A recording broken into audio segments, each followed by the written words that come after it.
महागठबंधन और एनडीए के बीच क्या पेच फंस सकता है, देखिए इस खास रिपोर्ट में।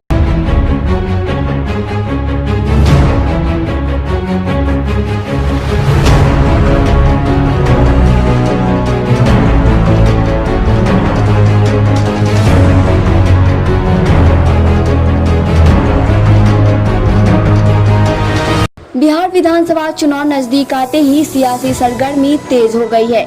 सभी राजनीतिक दल अपनी अपनी ताकत झोंकते नजर आ रहे हैं। भले ही कोरोना ने सरकार की पोल खोलकर रख दी हो, लेकिन सभी पार्टियां वोटरों को रिझाने में लगी है। एक तरफ महागठबंधन है तो दूसरी ओर एनडीए गठबंधन, लेकिन दोनों पाले में कुछ बातों को लेकर पेच फंस सकता है।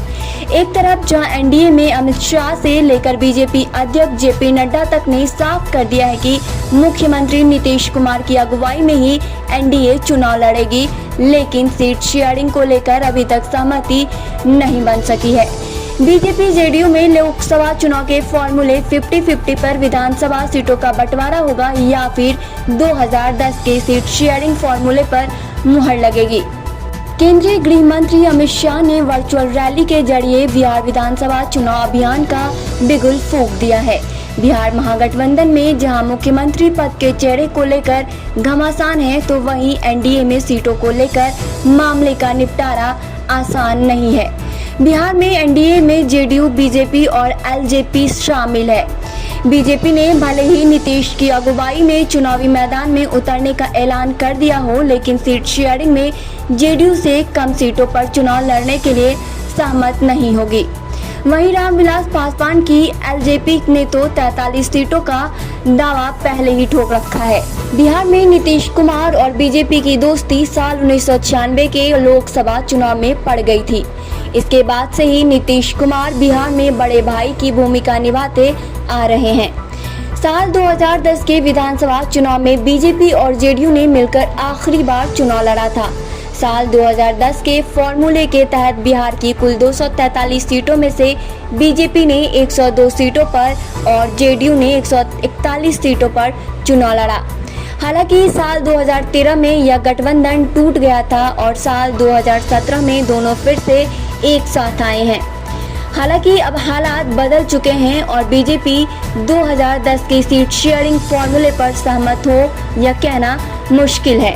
बीजेपी और जेडीयू की दूसरी बार दोस्ती की नींव पड़ने के बाद दोनों दलों ने मिलकर साल 2019 का लोकसभा चुनाव लड़ा था, जिनमें एलजेपी भी तीसरी सहयोगी के तौर पर शामिल है। बिहार की 40 लोकसभा सीटों में से 17 सीटों पर जेडीयू बीजेपी ने चुनाव लड़ा था और 6 सीटों पर एलजेपी ने किस्मत आजमाई थी। एनडीए 40 में 40 सीटें जीतने में कामयाब रही। ऐसे में माना जा रहा है कि लोकसभा की तर्ज भी विधानसभा चुनाव में सीट शेयरिंग का फॉर्मूला तय हो सकता है। लोकसभा चुनाव में हुए सीट शेयरिंग फॉर्मूला विधानसभा में भी सीटों के बंटवारे का आधार बनता है। तो बिहार की 243 सीटों में से बीजेपी जेडीयू 105 सीटों पर चुनाव लड़ सकती है और शेष 33 सीटें एलजेपी के खाते में जा सकती है। हालांकि एलजेपी 43 सीटों पर दावा पहले से कर रही है। 2015 के विधानसभा चुनाव में जेडीयू ने 71 सीटों पर जीत हासिल की थी, जबकि बीजेपी को 53 सीटें मिली थी।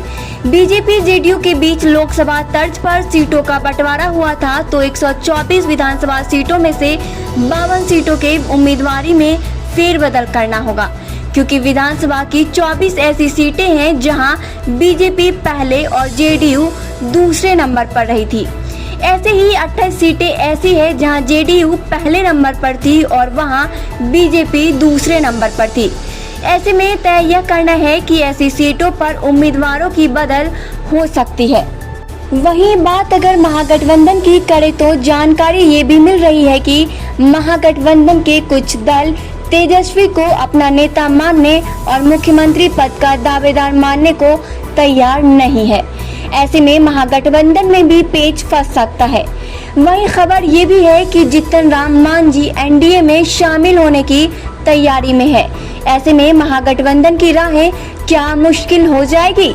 बहरहाल एक तरफ जहां विधानसभा चुनाव नजदीक है, वहीं बिहार की सियासत में इस बार महागठबंधन और एनडीए की राहें आसान नहीं है। अब देखना यह है कि राजनीति के चाणक्य कहे जाने वाले अमित शाह क्या एनडीए में चल रहे घमासान को शांत कर लेंगे और क्या रिम्स में भर्ती लालू यादव पर्दे के पीछे से महागठबंधन की समस्याओं का समाधान कर पाएंगे। Bureau report, democratic news.